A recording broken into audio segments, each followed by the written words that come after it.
The first half of the 1800s is when the majority of the canals in this country were built. Here in Maryland, the Chesapeake and Ohio Canal Company broke ground in 1828. Well, initially, the Chesapeake and Ohio Canal was supposed to go to the Ohio River, to Pittsburgh. It never got that far, and only the eastern division of three divisions, Eastern, Middle, and Western Division, was constructed, and that's the 184 miles from Georgetown to Cumberland, Maryland. American-born engineer Benjamin Wright designed and oversaw the project. Benjamin Wright is known as the father of American civil engineering. He was the chief engineer for the Erie Canal, and he was brought down here by the president of the canal company, Charles Fenton Mercer, and he brought all his boys with him, his contractors, his engineers. And he was a lawyer. He was a country lawyer that taught himself engineering. And up until that point, there were no American engineers. All canals were done by foreign engineers. A big obstacle to the completion of the canal was getting the boats across the Monocacy River, so work on an aqueduct was begun right away. First of all, you need cut stone, and the stone would be hand-hewn from the quarry, and then would be hauled down here, usually by oxen or horse. There was a tramway, a horse-drawn tramway that extended from the quarry down here. In the wintertime, sometimes they used sleds when there was snow. They also used this Monocacy River and boats to bring it down here. And there would have been a wood structure built first, right adjacent to the aqueduct. And the structure, they would have brought the stone out. And through the use of gin poles, they would have pulled the stone over and laid it into place. Because the structure had to stand in the water, a special cement was brought here from Shepherdstown, Virginia. Hydraulic cement is a natural cement that will set underwater. Essentially, hydraulic cement is natural limestone with a high clay content, which is burned at a higher temperature, and then it's ground. The mill that produced the hydraulic cement for the Monocacy Aqueduct also milled flour. So we go for like 4 months doing cement and then 4 months doing flour. Most of the stonemasons who worked on the aqueduct were Welsh, English, and Scottish. This sketch shows the layout of the construction area. We do have a map from 1830 that indicates the site. And over in, which is now woods, would have been the contractor's camp. And they would have been pretty much huts. But on the map there was a stone tavern. And in fact, the superintendent of masonry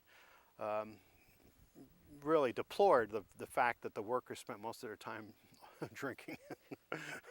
The Monocacy Aqueduct was completed in 1833. At first, it moved flour and wheat to Georgetown.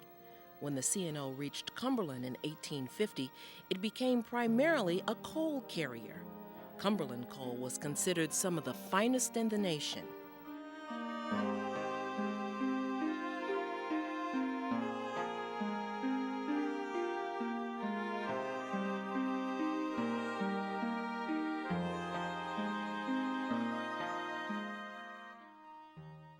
During the Civil War, the C&O Canal was an important transportation corridor for the Union Army.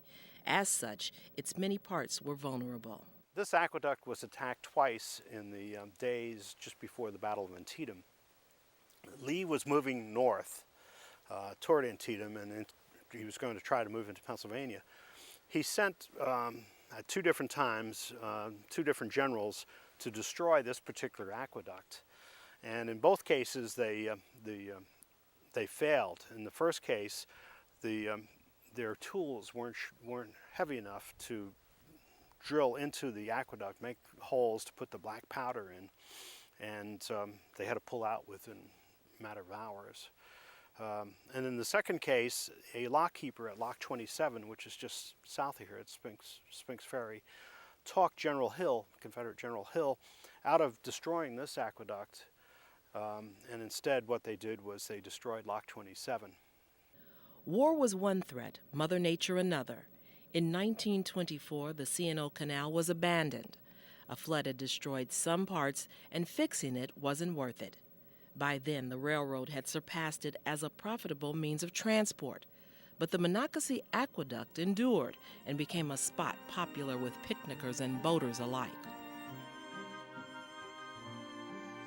The federal government acquired the C&O Canal in 1938, and in 1971 it became a national park. 1 year later, the Monocacy Aqueduct sustained the worst damage of its 170 years.